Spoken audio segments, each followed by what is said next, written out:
Bueno, pues buenos días a todos. Mi nombre es Pilar Faustino.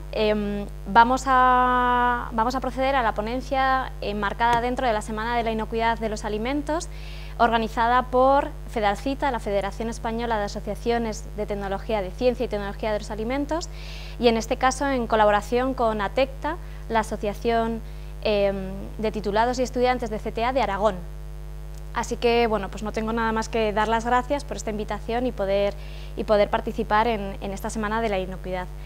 ¿Qué es lo que vamos a ver hoy o qué es lo que pretendo transmitiros hoy? Dentro del packaging tiene una gran función en cuanto a la inocuidad de los alimentos. Vamos a ver sus funciones. ¿Cómo podemos seleccionar mejor o peor? ¿Cómo podemos seleccionar el material de envasado más adecuado para el producto, el alimento que tenemos entre manos? ¿Cuáles son los materiales más habituales hoy día?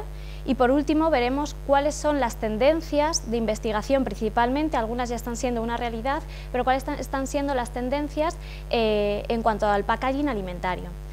Es por ello que comenzamos con las funciones del packaging, ya que, bueno, pues, para poneros un poquito en situación, todos sabemos lo que significa packaging, aunque estamos empleando la palabra anglosajona. Packaging significa envase o envasado, ¿no?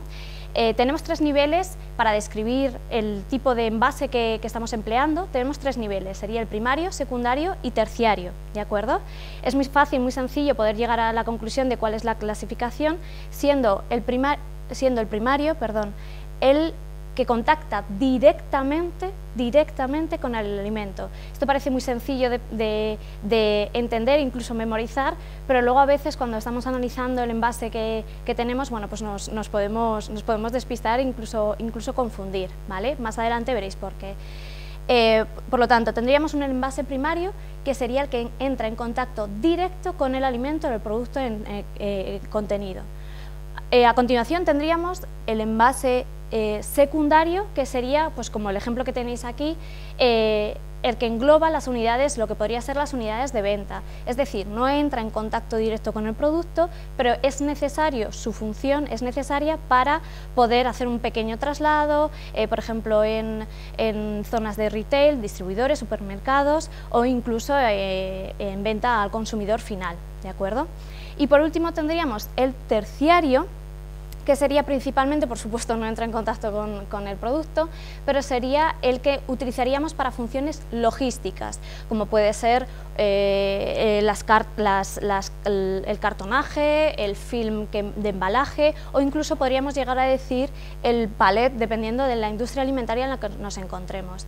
Este último no se le suele dar tanta importancia desde el punto de vista de la inocuidad, sí se le suele dar la importancia en cuanto a logística, en cuanto a condiciones de transporte, por los pesos, por cómo caben los camiones de transporte, los vehículos de transporte, pero para mí tiene especial relevancia porque es lo que entra directamente en la industria alimentaria, es decir, en la casa del cliente, en un sector, en un entorno que ya debe ser tenido muy en cuenta en cuanto a inocuidad, y no se le presta tanta atención respecto a eso.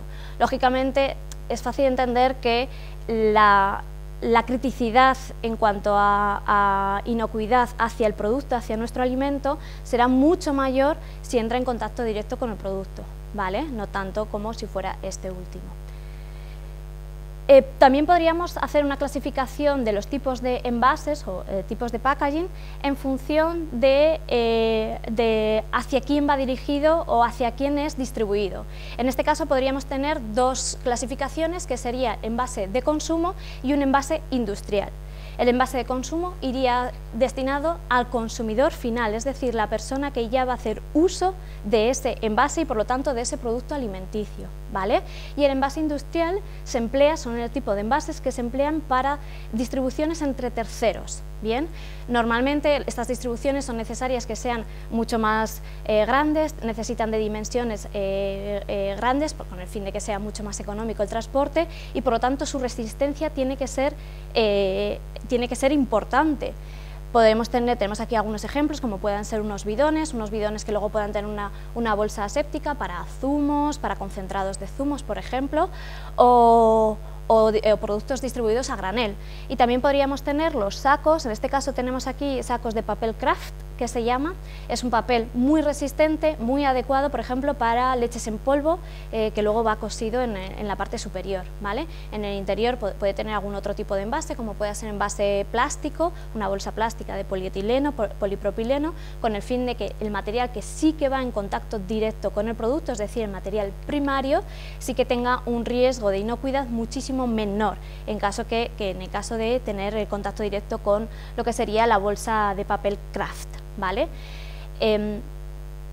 Para mí, igualmente, estos envases, las características que deben tener, sobre todo, es que les confieran fuerza, resistencia y, por lo tanto, protección, que no tanto preservación, ¿vale? Vamos con la preservación. He hecho aquí una pequeña diferenciación en cuanto a protección y preservación. La protección del alimento principalmente nos la da el envase, el packaging, en cuanto a movimientos mecánicos, protección física, por así decir. En cambio, la preservación, que es lo que vamos a ver a continuación, nos habla de la protección en cuanto a contaminación química y biológica, ¿vale? Esta preservación, ¿por qué se puede ver afectada? Y aquí es donde entran las características para poder seleccionar el mejor material de envasado. Un alimento se nos puede deteriorar química y microbiológicamente. Cada alimento tiene sus condiciones físico-químicas, sus orígenes, por lo tanto la contaminación que tienen es diversa, pero no podemos despistarnos con que el deterioro microbiológico interno o externo del producto se verá afectado cuanto más o menos la elección del envasado, del material de envase, sea el apropiado, ¿vale? Veremos a continuación cuáles pueden ser.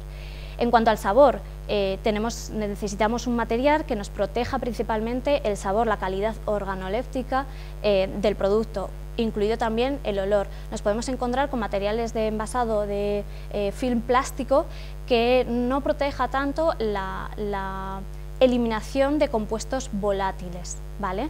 Eso es lo que a lo mejor puede hacer que nuestro producto pierda esas características y esas características intrínsecas que hacen que el consumidor, cuando abra o consume ese producto, pues lo recuerde perfectamente. Por supuesto, la humedad es un factor barrera, además, en cuanto al crecimiento microbiológico, pero también en cuanto a la calidad organoléptica, textura, elasticidad del producto, si fuera el caso, podemos pensar en unas masas panarias.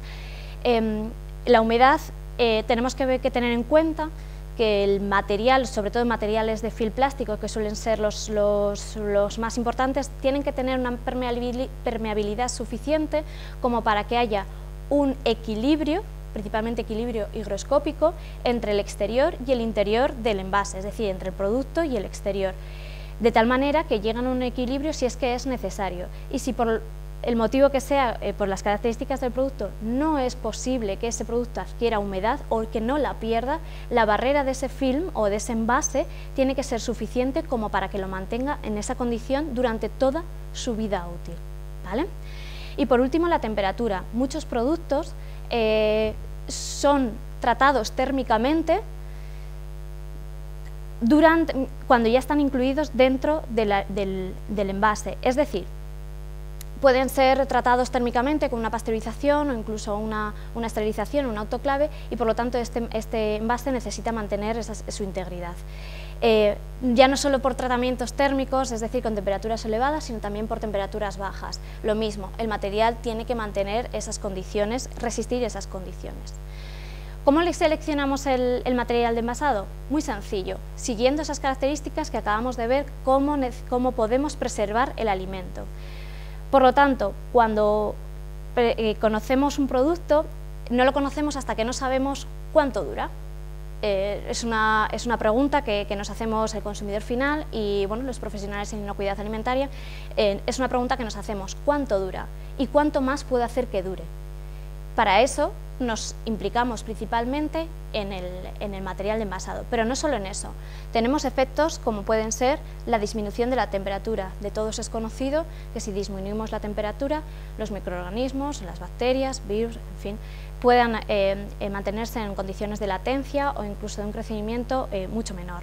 Tratamiento térmico, la letalidad, afecta a la letalidad de los microorganismos con sus diferentes condiciones de tiempos y temperaturas. Control de la humedad, como decía antes, la humedad, la actividad de agua característica del producto o la humedad relativa nos condiciona la vida útil, la vida comercial de este producto. Aditivos añadidos de manera natural, de manera intencionada, con el fin de poder alargar esa vida útil. MAP, envasado en atmósfera modificada, cambiamos los gases de envasado. Y por último, la irradiación. Todos estos elementos, todos ellos ayudan a alargar la vida útil de nuestro producto. La disminución de la temperatura, vamos a ir abordando cada uno de ellos, cómo por lo tanto debemos seleccionar o cómo influye en nuestra selección o elección de nuestro material de envasado. Disminución de la temperatura, obviamente los que estamos aquí y conocéis qué es una refrigeración, las condiciones de refrigeración las estableceríamos entre 0 y 5 grados centígrados y las condiciones de congelación entre -8 y -18 grados centígrados. El efecto en cuanto al crecimiento microbiológico, bueno, pues principalmente es que disminuye su actividad química y biológica. Y también nos puede afectar a la disminución de la pérdida de compuestos volátiles. Esto nos puede afectar sobre todo en productos grasos, que a lo mejor tienen una cantidad de aceite que permite que solidifique. No solo las características visuales, estéticas del producto se ven afectadas, pero es también qué características del material de envasado debemos esperar. Si tenemos una solidificación, cuando el producto al principio era líquido, ese material debe resistir no solo ese cambio de fase del producto, sino también el tiempo máximo, y eso se debe establecer, el tiempo máximo que ese material va a mantener sus características físicas y también en cuanto a migración de compuestos, ¿vale? Hay algo en los envases primarios, ya sabemos que es un envase primario, es el elemento principal que debemos tener en cuenta. ¿Qué compuestos químicos pueden migrar del envase, del material de envasado, al alimento? Y ello en las condiciones previstas de uso previsto del alimento y durante toda su vida útil. Y esta información es muy importante que la dé el fabricante del packaging al fabricante del alimento, con el fin de conocer si ese envasado, ese material, es el más adecuado o no. Pues bien, aquí tendríamos unas primeras condiciones que debe resistir nuestro material, ¿de acuerdo? Os traigo aquí algunos ejemplos en cuanto a las condiciones de temperatura. Cuando tenemos un producto alimenticio, una carne, por ejemplo, no especifico ya si es carne picada, si es carne de cerdo, de ovino, una avícola, no lo especifico, lo dejo así un poco genérico porque es cierto que puede afectar de manera diferente. Pero cuando tenemos una carne, debido a la oxidación, tenemos que controlar muy bien el oxígeno presente en el producto. Es por ello que normalmente lo que nos encontramos en el mercado principalmente es que las carnes se ven envasadas en film plástico, ¿vale? Se ven principalmente por eso. ¿Por qué? Porque el film plástico, ya sea un polietileno, un polipropileno, un poliamida, en fin, diferentes materiales, hacen un efecto barrera o de permeabilidad frente al oxígeno, ¿de acuerdo? Si ponemos un papel en condiciones de temperaturas de refrigeración o de congelación, no resistiría, no sería útil, no nos daría las condiciones ni de control de oxígeno, ni resistiría las condiciones de refrigeración y congelación. En el caso, por ejemplo, de un pescado, necesitamos las condiciones que tenemos, es que ese producto tiene que tener una barrera, el material envasado necesita que haya una barrera de humedad, que tengamos el mínimo espacio posible, el mínimo espacio de cabeza, podríamos decir, y que pueda ser un material flexible. Esto es por el tipo de producto que es. Por lo tanto, aquí, en diferentes sectores o en diferentes estados de la cadena, la cadena alimentaria, nos encontramos con materiales, por ejemplo, de cartón, pero que llevan una película de polietileno, ¿vale? Una película plástica, con el fin de, bueno, pues no no empapar, podríamos decir, no empapar el material. Y también nos encontramos que puede haber unos materiales como PVC y en condiciones de vacío. Sí que es cierto que aquí debo decir que PVC actualmente apenas se está empleando en el mundo agroalimentario, se está sustituyendo, o se ha sustituido casi la totalidad, todavía quedan algunos por ahí, pero principalmente es por las características biodegradables que tiene, que son muy poquitas. Bien. Y por último, como último ejemplo, por tener tres sectores totalmente diferentes, tendríamos fruta y hortalizas. Como todos sabéis, la fruta y hortaliza lo que necesita es una regulación de la respiración del producto y por lo tanto necesitamos controlar el CO2, ¿vale? Es por ello que nos lo encontramos y nos lo seguiremos encontrando en materiales como bandejas de PET, de polietileno tereftalato, o en bolsas plásticas, que permitan precisamente esa permeabilidad y esa respiración del producto. ¿Bien? Para continuar tendríamos el tratamiento térmico. Hemos dicho que era una de las condiciones que nos afecta a la vida útil del producto y por lo tanto a la inocuidad. Hay diferentes tipos de tratamientos térmicos dependiendo del producto que nos encontramos, dependiendo de la carga microbiológica inicial y de las bacterias y esporas que les puedan afectar, ¿no?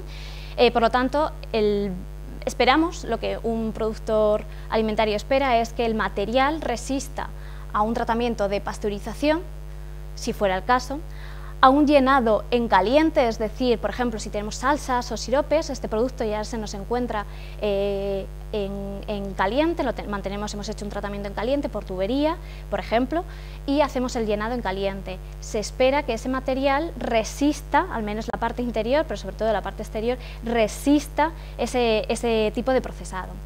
Podríamos tener un UHT, que esto es muy común, por ejemplo, para leches y zumos, que lo mismo, necesitamos que el material aguante las condiciones tan extremas de tratamiento. Podemos tener, por ejemplo, un envasado en asepsia, también, si el producto así lo requiere. Tratamientos en inmersión, esto nos lo encontramos principalmente en productos con un pH bajo, que por lo tanto el tratamiento ya se da con el producto envasado.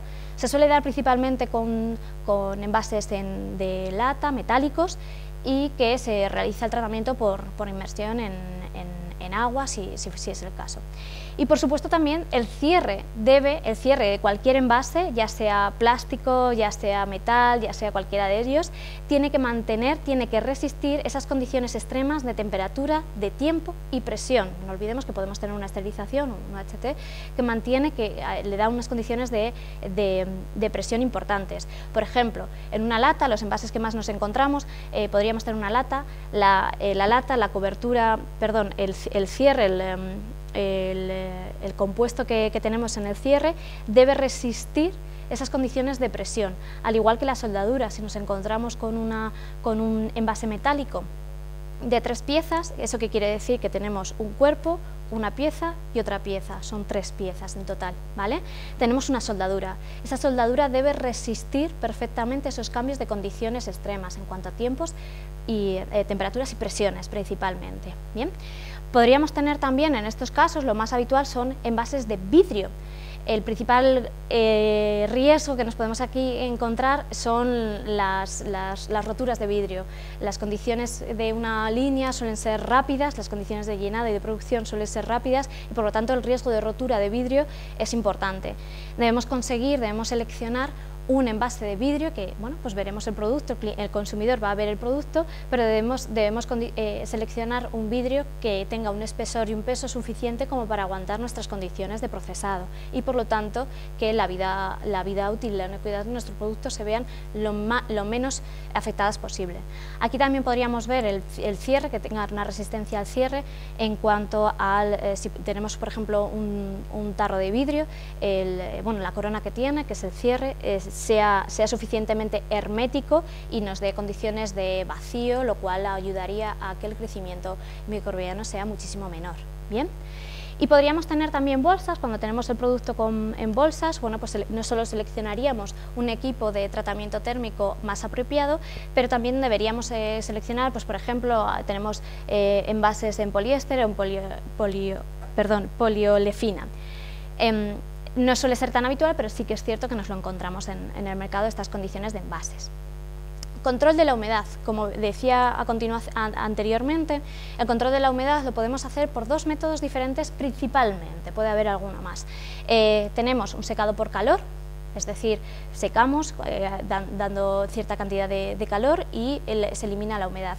O también podríamos adicionar sal y azúcar. Lo dejo así en genérico porque bueno, dentro de las sales podríamos tener diferentes de ellas en función del producto que estemos y de las características finales que le queramos dar. Lo que tenemos que conseguir principalmente es un equilibrio higroscópico, como decía antes. ¿Qué tenemos aquí? ¿Qué valores tenemos aquí? ¿O qué parámetros podemos medir para poderlo controlar? La actividad del agua y la humedad relativa. La actividad del agua nos indica la cantidad de agua disponible por el alimento, por los microorganismos y que está disponible en el alimento, por lo tanto. Y la humedad relativa nos indica las condiciones de humedad que tenemos en el ambiente, entendamos dentro de nuestro envase. Bien. Es por ello que si queremos mantener durante el mayor tiempo posible esas condiciones de humedad o de actividad de agua, necesitamos que el envase tenga el suficiente efecto barrera para que no permita la entrada de la humedad atmosférica. Tan sencillo como esto. Y es complicado. Aquí tenemos que pues seleccionar, incluso investigar los mejores materiales en cuanto a polietilenos, polipropilenos son los más habituales. También podríamos llegar a tener un material PET, pero suele ser más rígido y para determinados envases no es suficiente o no es el más adecuado. Bien. Actualmente nos encontramos con que estamos teniendo materiales como poliamidas, que no es tan habitual, que sí que nos están dando buenos resultados en cuanto al control de la humedad de nuestro alimento y por lo tanto a la vida útil e inocuidad del mismo. MAP, las siglas en inglés, Modified Atmosphere Packaging. Nos encontramos con que actualmente tenemos los tres principales gases empleados son CO2, oxígeno y nitrógeno, cada uno de ellos con sus características de olor, bacteriostáticos o incluso de incidir en el color del producto. Dependiendo de las mezclas, podríamos llegar a tener un aumento de la vida útil y por lo tanto que afecta directamente la inocuidad del producto. Podríamos tener un aumento de la vida útil de entre 2 a 10 veces. Es realmente positivo, sobre todo cuando en aquellos productos en los que necesitamos que puedan ser distribuidos en lugares geográficos lejanos al producto, al origen de la transformación. ¿Bien? ¿Qué nos encontramos aquí? Bueno, pues tenemos envases que necesitamos que tengan un efecto barrera a los gases, esa permeabilidad. Teníamos el ejemplo anteriormente de la fruta en cuanto a la permeabilidad al CO2 o al oxígeno. Necesitamos que los cierres y los sellos, el sellado de los cierres sea totalmente exigente. Podríamos tener, aquí tenemos en la imagen, tenemos un producto de pan que necesitamos que está envasado en un film plástico flexible, pero que necesitamos que tenga un cierre lo más sellado posible, con el fin de no solo controlar los gases, sino también la humedad que veníamos diciendo antes, ¿vale? Pero principalmente que esa cantidad de gas no se vaya perdiendo. Y como les decía, en las frutas es uno de los sectores más afectados en cuanto a la ventilación y la permeabilidad de los productos. Sí que es cierto que el MAP, el envasado en atmósfera modificada, nos lo encontramos principalmente en productos frescos, incluso en productos listos para consumo, debido pues eso, principalmente al uso previsto de los mismos. Y por último tendríamos la irradiación. Es un método de conservación no muy extendido, al menos no aquí en España, pero bueno, pues que los estudios de investigación lo avalan en cuanto a su efecto en la inocuidad. ¿Qué tipos de irradiaciones podríamos tener? Bueno, ondas, serían las radioondas, microondas, el IR, visible, ultravioleta y rayos X. Cuanto más vamos bajando en la longitud de onda, mayor es la penetración y por lo tanto la inactivación. ¿Qué necesitamos por lo tanto? Pues algo tan sencillo como un material que resista la irradiación y que permita la penetración de dichas ondas.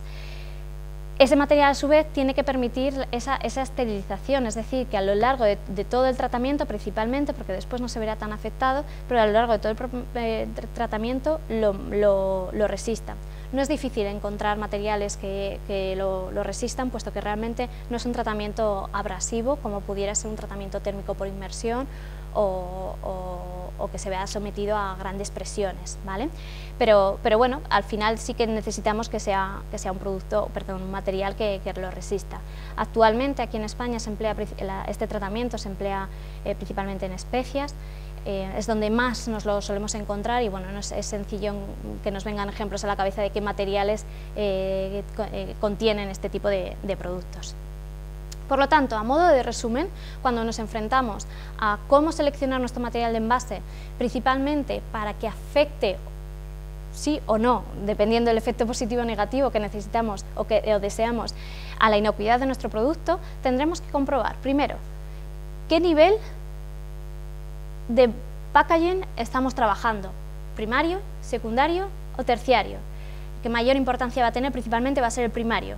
Ahí hablaremos, por lo tanto, también de las migraciones de compuestos químicos, como adelantaba antes. ¿Cómo va a ser el transporte de ese producto? Hablaremos, por lo tanto, del material secundario o terciario, si fuera el caso.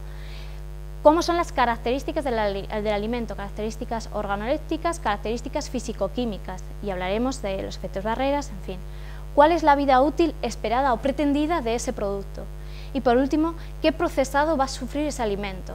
Si va a ser envasado, si el tratamiento va a ser ya con el producto envasado, si va a ser congelado, si va a ser irradiado, en fin, diferentes procesados. El material, en todo caso, debe resistir y cumplir esas características a pesar de ese procesado.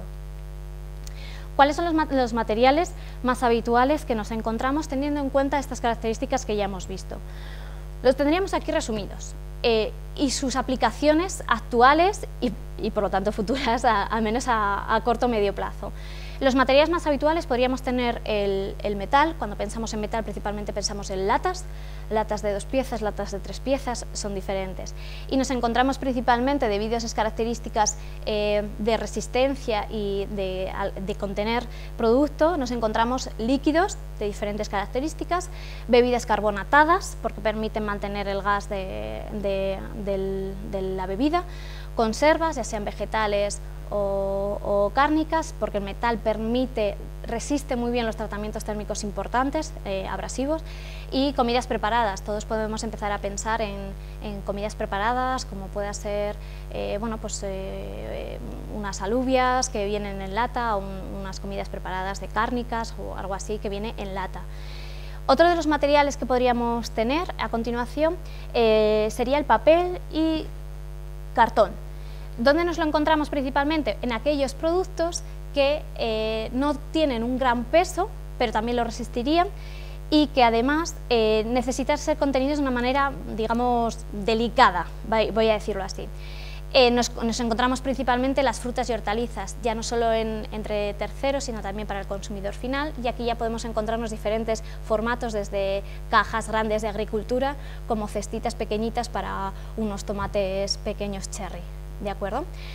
También lo tendríamos para snacks, siguiendo las mismas condiciones. Lácteos, estoy pensando ahora mismo en un Tetra Brick. Sí que es cierto que dentro tiene una película, pero bueno, al final el material principal es cartón o papel. Donde nos lo encontramos principalmente es en el etiquetado, y sí que cobra relevancia en este caso en el etiquetado. ¿Por qué? Porque es el único punto de unión entre el fabricante y el consumidor, es su única vía de comunicación. Por lo tanto, este material tiene que ser suficientemente resistente para contener toda esa información, que no se borre y que no se pueda adulterar.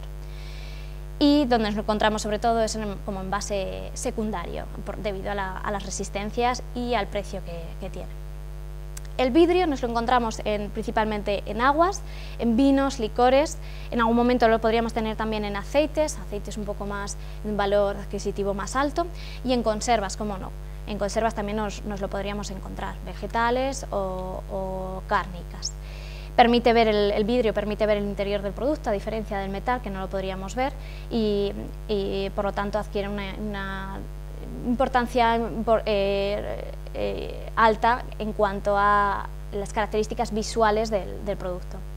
Y ya nos iríamos a los plásticos, y dentro de los plásticos podríamos diferenciar entre un plástico flexible y un plástico rígido.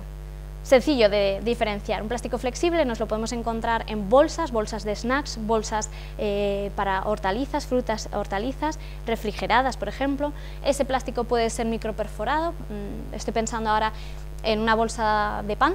Las bolsas de pan necesitan, es un base plástico que también puede llevar parte de papel, pero ese plástico necesita ser micro o macro perforado con el fin de permitir esa respiración del producto.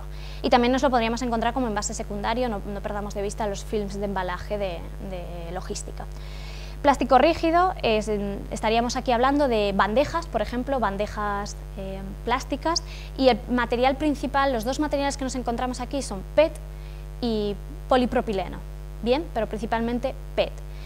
Nos lo encontramos en lácteos también, en botellas de bebida, agua, zumos, leche también, y en lácteos, por ejemplo, yogur.